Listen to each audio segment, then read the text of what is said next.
Hello दोस्तों। और आज की वीडियो जो है वो पुरानी वीडियो से थोड़ी अलग होने वाली है, क्योंकि आज की वीडियो में एक थोड़ा सा सेंसिटिव सा केस लेकर के आ रहा हूँ। केस बोले तो मुद्दा लेकर के आ रहा हूँ, और वो मुद्दा है हमारा प्योर नेचर। जैसे 5 जून को एनवायरनमेंट डे था, तो इसी तरीके से हम एनवायरनमेंट का बिल्कुल भी ध्यान नहीं रख रहे हैं। मेन चीज़ हम किसको फोकस कर रहे हैं? हम फोकस कर रहे हैं डेवलपमेंट को।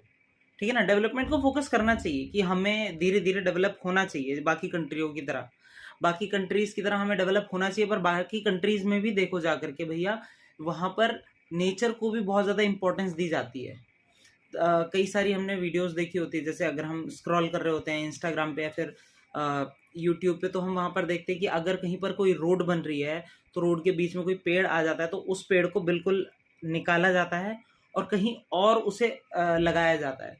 पर हमारी कंट्री में क्या होता है? हमारी कंट्री में अगर कोई रोड बन रही है या फिर कोई भी पुल बन रहा है, फिर कुछ भी हो रहा है, तो वहाँ के सारे पेड़ों को काट दिया जाता है। और फिर अगर कुछ बोलो तो यूं करके कहा जाता है कि अरे यार, यहाँ पर पेड़ काट दिए, पर इसकी जगह कहीं और इससे दुगने या फिर तिगुने पेड़ लगाए जाते हैं। अरे कहाँ लगाए जाते हैं यार? पेड़ काट रहे हैं वहां पर डेवलपमेंट के लिए, वहां पर पुल बनाने के लिए। अगर कहीं और ऐसी कहाँ जगह खाली है जहां पर कुछ मतलब खाली एरिया पड़ा हुआ है?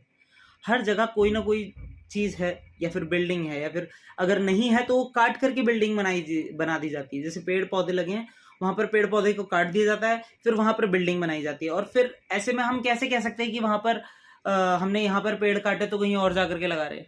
ये तो एक तरीके से इम्पॉसिबल सी बात हो गई। तो इसका एक एग्जाम्पल मैंने देखा है, इसका एग्जाम्पल मैंने देखा ग्रेटर नोएडा के एरिया में, जहां पर एक पुल बनाने के लिए इतने सारे पेड़ काट दिए गए हैं। तो ये एक छोटी छोटी छोटी छोटी जगहें होती हैं जहां पर हम ऐसे एक्शंस अपने ले लेते हैं, और उस एक्शन से बहुत बड़ा इम्पैक्ट पड़ता है। चेन्नई में आप जाकर के देखोगे तो चेन्नई का अंडरग्राउंड वाटर लेवल बिल्कुल खत्म हो चुका है। ये इंडिया का फर्स्ट स्टेट है, और ऐसे ही बहुत जल्दी होने वाला है कि इंडिया में धीरे धीरे धीरे धीरे करके, not only in India but बाहर भी, धीरे धीरे करके सारा पानी हम खत्म कर देंगे। पानी, ये बोला जाता है कि समुद्र के अंदर है, वाटर प्योरीफायर बनाने की बात की जाती है कि समुद्र के पानी को हम प्योरीफाई करेंगे।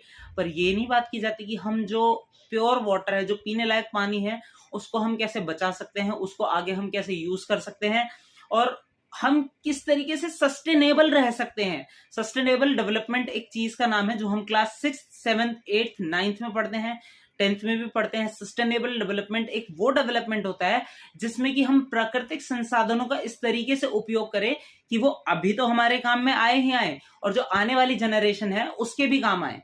हमारे जो पिछली जनरेशन रही है, उन्होंने इस तरीके से यूज किया कि आज हम यूज कर पा रहे हैं, बट हम इस तरीके से यूज कर रहे हैं कि आगे शायद से जनरेशन यूज नहीं कर पाएगी। तो भैया हमें इस चीज का ध्यान रखना पड़ेगा। तो जो मैंने क्लिप उस टाइम पर बनाई थी, एट अ टाइम मैं सोच रहा था बनाऊं नहीं बनाऊं, तो मैंने भैया उस टाइम पर बना दी, तो आपको दिखा रहा हूं, देखिएगा कैसा है। तो देखिए, so guys, what I am seeing right now is कि डेवलपमेंट हो रहा है। देखो, पुल बन रहा है, ठीक है, जिसकी वजह से टाइम बहुत बचेगा, ठीक है, और जिसकी वजह से हम एनवायरनमेंट को नष्ट करते जा रहे हैं। इतने सारे पेड़ देख रहे हो, ये कटते चले गए, कटते चले गए, कटते चले गए। कितनी बढ़िया बात है ना, ये साला पेड़ काट दिए। क्यों? क्योंकि हमें सुविधा चाहिए, पर्यावरण नहीं चाहिए। और इतनी गर्मी के टाइम पर हमें कहाँ रहना है? पेड़ की छाँव के नीचे रहना है। नीम के पेड़ की छाँव ठंडी होती है, उसके नीचे रहना है। पर हम क्या कर रहे हैं? हम पेड़ भी काट रहे हैं क्योंकि हमें जल्दी चाहिए भैया। या फिर एक चीज़ मिलेगी, गर्मी सह लो या फिर तुम डेवलपमेंट देख लो। भैंस के यहाँ के मिट्टी के ढेलों से कुछ नहीं होने वाला है। तुम ज़्यादा से ज़्यादा पेड़ उगाओ मत। क्या बोलूँ यार। तो आपने वो वीडियो देख ली होगी और आपको पता लग रहा होगा कि लगभग न जाने मतलब 50-100 पेड़ कट चुके हैं उस एरिया में। जितने पेड़ पुल के इस तरफ कटे हैं, उतने ही पेड़ पुल के उस तरफ भी कट रहे हैं। मतलब पुल अभी बनाया जा रहा है, तो उस तरफ भी इतने पेड़ कट रहे हैं, इस तरफ भी इतने पेड़ कट रहे हैं।